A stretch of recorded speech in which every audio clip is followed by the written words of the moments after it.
Estádio Azteca, 2.200 metros acima do nível do mar.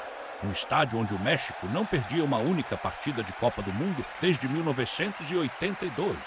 Onde os fantasmas de 1986 ainda pairam no ar rarefeito, a noite em que a mão de Maradona partiu corações ingleses.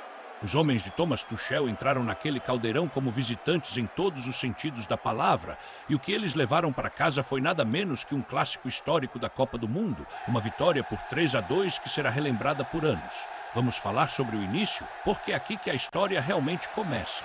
O México não havia sofrido um único gol em todo o torneio, nenhum.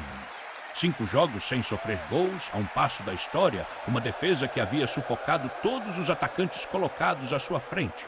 E então Jude Bellingham aconteceu, 2 vezes em um intervalo de 90 segundos.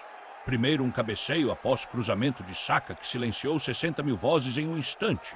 E antes que a torcida pudesse processar o que tinha acabado de ver, Bellingham marcou de novo, punindo um passe mexicano mal dado com uma finalização implacável de contra-ataque.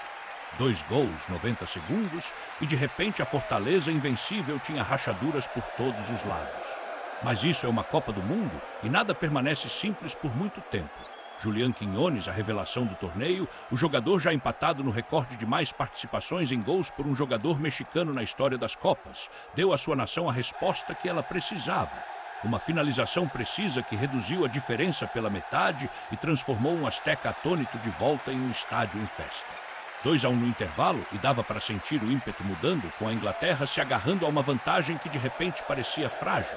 Então veio o momento que mudou tudo. 54 minutos no relógio. Jarell Quansah entra de carrinho em uma disputa com Jesus Gallardo. O árbitro deixou o jogo seguir. O VAR discordou. Cartão vermelho. Vermelho direto. A Inglaterra, já desgastada pela altitude, agora com 10 jogadores e mais de meia hora ainda por sobreviver.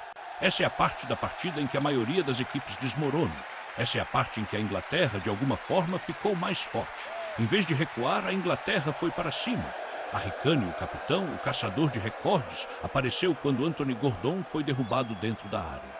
Pênalti, Kane não desperdiçou, 3-1, e por um momento pareceu que a Inglaterra tinha matado o jogo com um homem a menos. O México se recusou a aceitar o roteiro. Mais uma revisão do VAR, outro pênalti, dessa vez contra a Inglaterra, e Raul Jiménez colocou tranquilamente para o lado errado de Jordan Pickford. 3-2, 30 minutos para o fim, 10 jogadores. Uma torcida em fúria sentindo sangue. O que veio a seguir foi puro futebol de sobrevivência, do tipo que entra para o folclore da Copa do Mundo. Jiménez subiu acima da defesa inglesa para um cabeceio que parecia destinado ao ângulo, até que Pickford, de alguma forma, se lançou alto o suficiente para tirar a bola por cima do travessão. Uma defesa que vai ficar ao lado das melhores da carreira dele.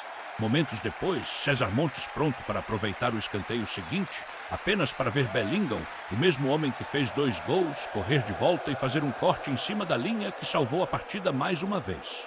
Com um homem a menos na altitude, contra uma equipe que não perdia em casa nessa competição, a Inglaterra encontrou algo que vai além da tática. Chame de resiliência, chame de fé, chame do que você quiser, mas por 36 minutos mais o acréscimo, eles se recusaram a quebrar. Quando o apito final soou, os números contaram uma história brutal para o time da casa. A primeira derrota do México em casa em toda a história das Copas do Mundo. Uma sequência de 5 jogos sem perder e sem sofrer gols encerrada da forma mais cruel possível. E para a Inglaterra, um tipo diferente de história, exorcizando os fantasmas de 1986 no mesmo estádio onde aquele sofrimento nasceu, e fazendo isso da maneira mais difícil, com 10 jogadores na altitude, contra o andamento do jogo em longos trechos dessa partida. Então aqui está a pergunta real para você. Foi essa a maior atuação defensiva da Inglaterra no torneio, segurando um resultado que ninguém esperava que eles sobrevivessem? Ou foi a maior chance perdida do México? Um time que parecia ter o jogo nas mãos e deixou escapar da forma mais cruel a chance de alcançar sua primeira quarta de final de Copa do Mundo desde 1986. O doblete de Bellingham vai ficar nas manchetes. O pênalti de Kane vai ficar nos melhores momentos. Mas as defesas de Pickford e aquele corte de linha de Bellingham, essa é a diferença entre a Inglaterra comemorando no vestiário hoje e o México sendo eliminado na frente da própria torcida. Próxima parada para a Inglaterra, Miami, e um confronto de quartas de final contra a avassaladora noruega de Erling Haaland, que deu sua própria surpresa hoje mais cedo contra o pentacampeão Brasil. Se preparem, porque se esse é o padrão do futebol, mata-mata nessa Copa do Mundo. Isso é só o começo.